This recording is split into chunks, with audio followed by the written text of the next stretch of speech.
Hi friends, ಎಲ್ಲರೂ ಹೇಗಿದ್ದೀರಾ? ಚೆನ್ನಾಗಿದ್ದೀರಾ? ನಾನು ಚೆನ್ನಾಗಿದ್ದೀನಿ, ನೀವು ಚೆನ್ನಾಗಿದ್ದೀರಾ ಅಂತ ಅಂದ್ಕೊತಾ ಇದ್ದೀನಿ. ಇವತ್ತು ಏನಪ್ಪ ರೆಸಿಪಿ ಅಂದರೆ ಫ್ರೆಂಡ್ಸ್, ಬೆಂಡೆಕಾಯಿಯಿಂದ ಇಟ್ಕೊಂಡು ಮಿಕ್ಸ್ಚರ್ ಮಾಡ್ತಾಯಿದ್ದೀನಿ. ಹೇಗೆ ಮಾಡೋದು ಅಂತ ತೋರಿಸ್ತಾ ಇದ್ದೀನಿ. ತುಂಬ ಸೂಪರಾಗಿರುತ್ತೆ. ಹೇಗೆ ಮಾಡೋದು ತೋರಿಸ್ತೀನಿ, ಬನ್ನಿ. ಅದಕ್ಕೆ ಏನೇನು ಬೇಕು ಅಂತಲೂ ಫಸ್ಟ್ ತೋರಿಸ್ತೀನಿ. ಆಲ್ರೆಡಿ ನೋಡಿ, ಬೆಂಡೆಕಾಯಿನ ತೊಳೆದು ನಾನು ನೈಟ್ ಹೆಚ್ಚಿಟ್ಟಿದ್ದೀನಿ. ಬೆಳಗ್ಗೆ ಮಾಡೋದಾದರೆ ಕ್ಲೀನಾಗಿ ವಾಶ್ ಮಾಡಿಕೊಂಡು ಸ್ವಲ್ಪ ಡ್ರೈ ಆಗಬೇಕು ಬೆಂಡೆಕಾಯಿ, ತುಂಬ ಹಸಿ ಇರಬಾರ್ದು. ಅದಕ್ಕೋಸ್ಕರ ಚೆನ್ನಾಗಿ ತೊಳೆದು ಚಿಕ್ಕ ಚಿಕ್ಕಕ್ಕೆ ಈ ರೀತಿಯೂ ಹೆಚ್ಚಬೋದು, ಇಲ್ಲಾಂದರೆ ಉದ್ದುದ್ದಕ್ಕೂ ಸ್ವಲ್ಪ ಕ್ರಾಸಾಗಿ ಹೆಚ್ಚಿ ಆ ಥರ ಮಾಡ್ಕೊಬೋದು. ನೋಡಿ ನಾನು ಎಷ್ಟೊಂದು ತೊಗೊಂಡಿದ್ದೀನಿ, ಯಾಕಂದರೆ ಬೆಂಡೆಕಾಯಿ ಆದಮೇಲೆ ಬೆಂಡೆಕಾಯಿ ಅಲ್ವಾ ಮೇಯ್ನ್ ಇದರಲ್ಲಿ. ಅದ್ರ ಜೊತೆಗೆ ಚಾಟ್ ಮಸಾಲ 1.5 ಟೇಬಲ್ ಸ್ಪೂನಷ್ಟು ಅಚ್ಕಾರದ ಪುಡಿ, ಅರಿಶಿನ 1 ಟೇಬಲ್ ಸ್ಪೂನು, ಇಂಗು 1 ಟೇಬಲ್ ಸ್ಪೂನು, ಆಮೇಲೆ ಒಂದು 100 ಗ್ರಾಮ್ನಷ್ಟು ಶೇಂಗಾ ಬೀಜ, ಕರಿಬೇವು, ಬೆಳ್ಳುಳ್ಳಿ ಸ್ವಲ್ಪ, ಕರಿಯೋದಕ್ಕೆ ಎಣ್ಣೆ, ಉಪ್ಪು. ಇಷ್ಟೇ ಫ್ರೆಂಡ್ಸ್ ಬೇಕಾಗಿರೋದು. ಈಗ ಮೊದಲಿಗೆ ನಾವು ಎಣ್ಣೆ ಕಾಯೋದಕ್ಕೆ ಇಡೋಣ. ಈಗ ಫ್ರೆಂಡ್ಸ್ ಬಾಣಲಿ ಇಟ್ಕೊಂಡಿದ್ದೀನಿ. ಈಗ ಬೆಂಡೆಕಾಯಿ ಕರಿಯೋದಕ್ಕೆ ನಮಗೆ ಎಷ್ಟು ಎಣ್ಣೆ ಬೇಕೋ ಅಷ್ಟು ಎಣ್ಣೆ ಹಾಕೊಳ್ಳೋಣ. ಯಾಕಂದರೆ ಎಣ್ಣೆಯಲ್ಲೇ ಫ್ರೈ ಮಾಡಿ ತಗೊಳ್ಳೋದು, ಅದು ಕ್ರಂಚಿಯಾಗಿ ಬರಬೇಕಲ್ವ, ಅದಕ್ಕೋಸ್ಕರ. ಈಗ ಎಣ್ಣೆ ಕಾಯಲಿ ಫ್ರೆಂಡ್ಸ್. ನಮಗೆ ಎಷ್ಟು ಬೇಕೋ ಅಷ್ಟು ಎಣ್ಣೆ ಹಾಕ್ಕೊಂಡಿದ್ದೀನಿ. ಎಣ್ಣೆ ಕಾಯಲಿ ಫ್ರೆಂಡ್ಸ್. ಎಣ್ಣೆ ಚೆನ್ನಾಗಿ ಕಾದಿದೆ. ಈಗ ಬೆಂಡೆಕಾಯಿ ಹಾಕ್ತಾಯಿದ್ದೀನಿ, ಫ್ರೈ ಮಾಡ್ಕೊಳ್ಳೋಣ. ನೋಡಿ,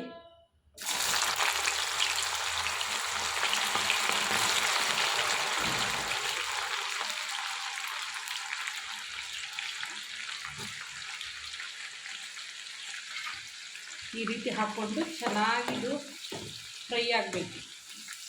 ಗರಿಯಾಗಿ ಕ್ರಿಸ್ಪಿಯಾಗಿ ಬರಬೇಕು ಫ್ರೆಂಡ್ಸ್. ಆ ರೀತಿ ಫ್ರೈ ಮಾಡ್ಕೊಬೇಕು.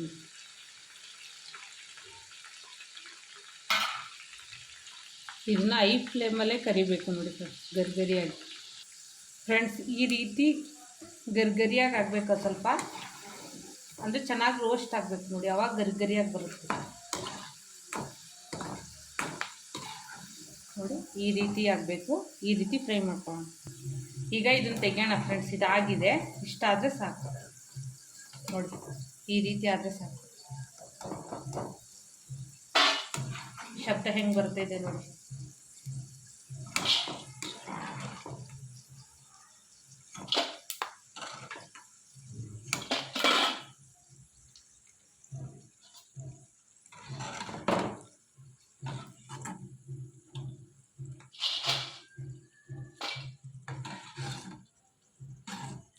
ಇನ್ನು ಉಳಿಕಿದ್ದನ್ನು ನಾನು ಮಾಡ್ತೀನಿ, ಮಾಡಿ ತೋರಿಸ್ತೀನಿ ನೋಡಿ. ಈ ರೀತಿ ಗರಿಯಾಗಿ ಬರಬೇಕು ಫ್ರೆಂಡ್ಸ್.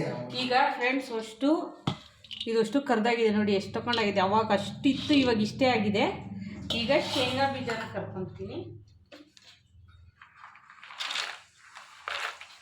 ಶೇಂಗಾ ಬೀಜ ಹಾಕ್ತಾಯಿದ್ದೀನಿ ನೋಡಿ.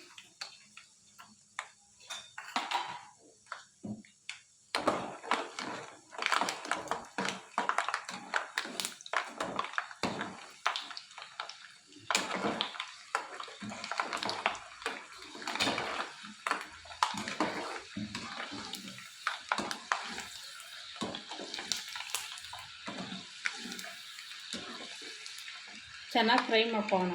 ಈಗ ತೆಗಿತಾ ಇದ್ದೀನಿ ನೋಡಿ ಫ್ರೆಂಡ್ಸ್. ಇದಕ್ಕೆ ಹಾಕ್ಕೊತಾ ಇದ್ದೀನಿ, ಅಂದರೆ ಬೆಂಡೆಕಾಯಿ ಹುರಿದಿದ್ವಲ್ಲ ಅದಕ್ಕೆ ಹಾಕ್ಕೊತಾ ಇದ್ದೀನಿ.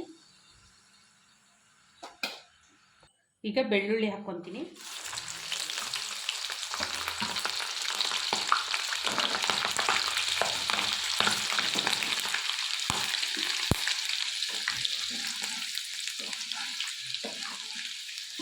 ಇದು ಫ್ರೈ ಆದರೆ, ಈಗ ಬೆಳ್ಳುಳ್ಳಿ ಫ್ರೈ ಆಗಿದೆ ಫ್ರೆಂಡ್ಸ್. ಬೆಳ್ಳುಳ್ಳಿ ತೆಗಿತಾ ಇದ್ದೀನಿ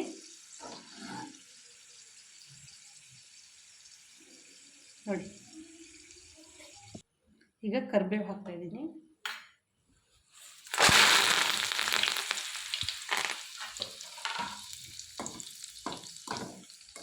ಎಣ್ಣೆ ಕಾದಿರುತ್ತಲ್ವ ಫ್ರೆಂಡ್ಸ್, ಬೇಗ ಇದಾಗುತ್ತೆ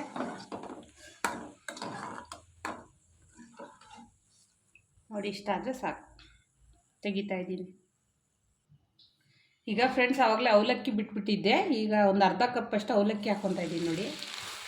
ಎಷ್ಟು ಬೇಗ ಪಟ ಪಟ ಪಟ ಪಟ ಪಟ ಅಂತ ಇದಾಗುತ್ತೆ. ತಕ್ಷಣ ತೆಗಿಬಿಡ್ಬೇಕು ನೋಡಿ. ನೋಡಿ ಎಲ್ಲದನ್ನು ಫ್ರೈ ಮಾಡಿ ಹಾಕ್ಕೊಂಡಿದ್ದೀನಿ. ಈಗ ಇದಕ್ಕೆ ನಾವು ಉಪ್ಪು ಖಾರ ಸೇರಿಸ್ಬೇಕು ನೋಡಿ. ತುಂಬ ಚೆನ್ನಾಗಿರುತ್ತೆ ಈ ರೀತಿ ಮಿಕ್ಸರ್ ಮಾಡೋದ್ರಿಂದ. ಬೆಂಡೆಕಾಯಿ ಜಾಸ್ತಿ ಇದು ನೋಡಿ, ನಾವು ಅಷ್ಟು ಹಾಕಿದ್ದು ಇಷ್ಟೇ ಆಗಿದೆ. ಈಗ ಇದಕ್ಕೆ ನಾವು ರುಚಿಗೆ ತಕ್ಕಷ್ಟು ಉಪ್ಪು ಹಾಕ್ತಾಯಿದ್ದೀನಿ. ಹಾಗೆ ಖಾರದ ಪುಡಿ ಅಂದರೆ ಖಾರ ಎಷ್ಟು ಬೇಕೋ ಅಷ್ಟು, ಅರ್ಧ ಟೇಬಲ್ ಸ್ಪೂನಷ್ಟು ಅರಿಶಿನ, ಹಿಂಗೆ ಹಾಕ್ತಾಯಿದ್ದೀನಿ. ಚಾಟ್ ಮಸಾಲ ಹಾಕ್ತಾಯಿದ್ದೀನಿ. ಈಗ ಚೆನ್ನಾಗಿ ಮಿಕ್ಸ್ ಮಾಡೋಣ.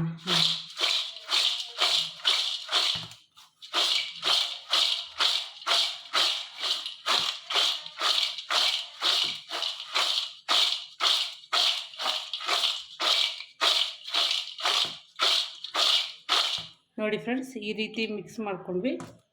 ಇನ್ನೂ ಬೇಕು ಅಂದರೆ ಸ್ವಲ್ಪ ಖಾರದ ಪುಡಿ ಹಾಕ್ಕೊಬೋದು, ಅಂದರೆ ಖಾರ ಚೆನ್ನಾಗಿ ಡಾಮಿನೇಟ್ ಆಗುತ್ತೆ. ಅದಕ್ಕೋಸ್ಕರ ಈ ರೀತಿ ಚೆನ್ನಾಗಿ ಮಿಕ್ಸ್ ಮಾಡಬೇಕು ಎಲ್ಲ.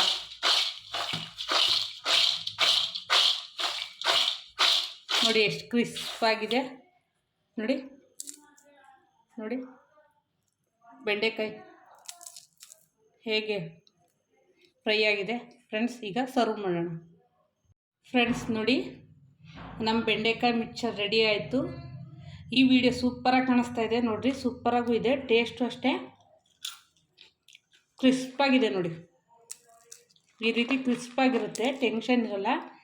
ಬಿಸಿ ಬಿಸಿ ಚಹಾ ಜೊತೆಗೆ, ಸಂಜೆ ಈವ್ನಿಂಗು ಮಳೆ ಬರ್ತಾ ಇದ್ದಾಗ ಏನೋ ತಿನ್ನಬೇಕು ಅಂದಾಗ ಈ ರೀತಿ ಮಾಡಿಕೊಡಿ. ಡಿಫ್ರೆಂಟಾಗಿ ಹೊಸ ಥರ ಇದೆ ಅಲ್ವಾ, ಎಲ್ರಿಗೂ ಇಷ್ಟ ಆಗುತ್ತೆ.